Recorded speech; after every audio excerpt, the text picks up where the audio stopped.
bertanya, berdoa, berbicara kepada arwah orang mati. Itu juga berhala. Orang Kristen boleh ziarah. Kita boleh ziarah, dan biasanya Kristen itu ziarahnya pada Natal atau Paskah. Ada orang yang datang Natal, Paskah datang lagi setahun 2 kali. Ada orang yang datangnya cuma Natal, Paskah nggak lagi. Ada juga yang datang Paskah, Natal nggak lagi, ya. Tapi biasanya bisa waktu Natal atau Paskah orang Kristen ziarah, ya kan? Tetapi apa yang dilakukan waktu ziarah adalah yang tidak boleh itu ini. Boleh ziarah, yang tidak boleh lakukan waktu ziarah itu ini. Bertanya kepada arwah orang mati, berdoa kepada arwah supaya dia selamatlah, atau doa minta apalah dari si arwah. Itu berhala. Ngobrol-ngobrol dengan nenek di dalam kuburan padahal nenek tak di situ lagi gitu kan. Itu berhala. Jadi yang tidak boleh itu adalah bertanya, berdoa, berbicara.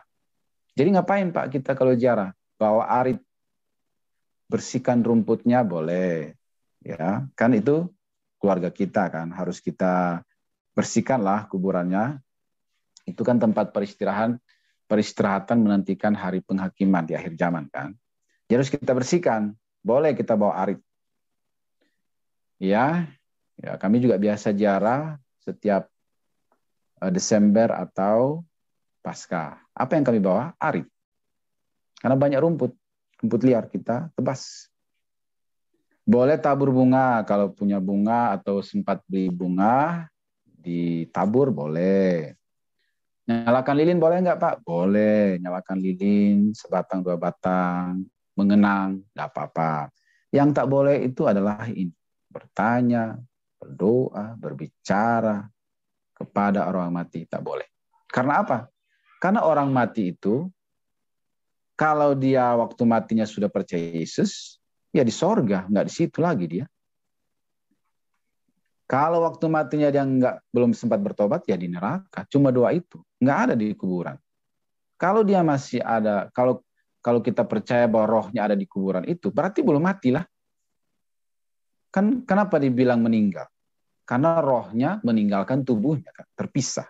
Makanya kita bilang meninggal lalu dia dikuburkan. Kalau kita masih yakin bahwa ada rohnya di kuburan itu, berarti jangan dikuburkan, masih hidup dia. Kan logikanya begitu kan? Berarti belum mati kalau rohnya masih di situ.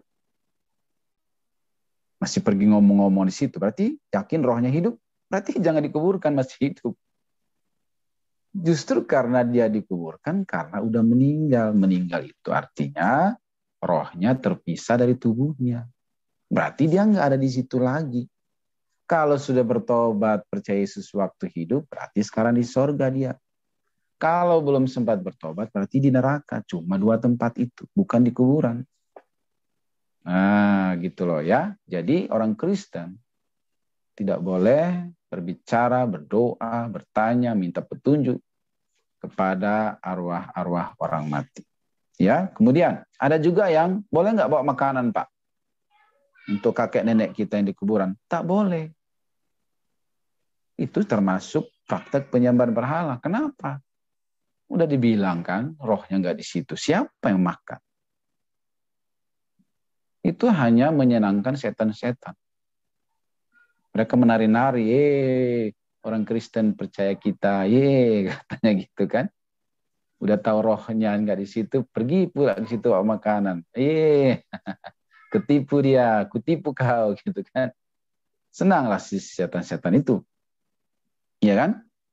Terus kebayang nggak kalau misalnya kalian bawa apel tiba-tiba tangannya keluar ngambil apel dan makan?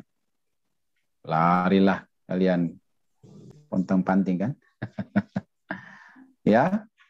Atau udah tahu, atau misalnya gini, kalian misalnya ada orang nih, bukan kalian lah ya. Misalnya ada orang datang bawa apel gitu. Bawa ke kuburan. Ya kan? Padahal ini kuburan kakek dan neneknya udah tua banget gitu ya waktu meninggalnya. Ya.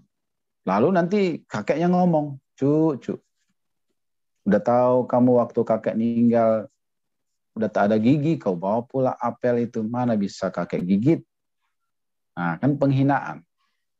Ya kan? Atau nenek waktu meninggal pun udah tua, gigi udah tak ada, kalian bawa pula KFC kan keras. Cu, waktu nenek hidup tak satu ayam goreng pun kau kasih. Waktu gigi masih utuh. Udah tahu nenek meninggal, tak ada gigi, kau bawa pula ayam goreng keras. Penghinaan. Apa maksudnya? Berarti berbakti kepada orang tua itu harus waktu dia masih hidup. Gitu loh. Kalau udah meninggal, terlambatlah semua. Mau buat baik apapun, makanan seenak apapun, dia nggak bisa rasakan lagi. Karena udah nggak di situ. Kalau nggak di surga, neraka. Jadi kalau mau berbakti pada orang tua itu sekarang, mulai dari masih hidup ini, kalau orang tua kita masih sehat, berbaktilah. Dan berbakti itu juga nggak harus tunggu sukses. Karena sukses ini juga nggak pasti. Nggak ada yang tahu kapan persisnya dia sukses kan. Mungkin umur 30 sukses. Ada yang mungkin tunggu 40, ada yang 50, ada yang mungkin sampai berpulang belum sukses-sukses. Jadi kalau mau ikutin ukuran sukses, yang nggak pasti waktunya, bisa-bisa kita nggak berbakti. Jadi berbaktilah dari sekarang mulai dari hal-hal kecil. Apa contohnya? Dengan kalian selesaikan aja kuliah kalian baik-baik. Udah berbakti itu kepada orang tua. Udah happy lah orang tua itu. Nanti dapat kerja, udah punya gaji, jangan lupa kasih Tuhan. Jangan lupa juga kasih orang tua, bahagiakan orang tua. Ya kan? Kasihlah makan yang enak-enak, yang mereka pengen, gitu kan? Atau yang kamu pengen kasih. Karena kalau sudah meninggal, terlambatlah sudah semua. Nggak ada gunanya lagi. Pengabdian apapun modelnya, nggak ada artinya lagi. Ya, jadi tapi sebaliknya pengabdian paling kecil sekalipun, kalau itu dilakukan waktu mereka masih hidup, itu nilainya sangat mahal. Itu sangat berguna dan berarti bagi mereka. Ya, jadi renungkanlah itu.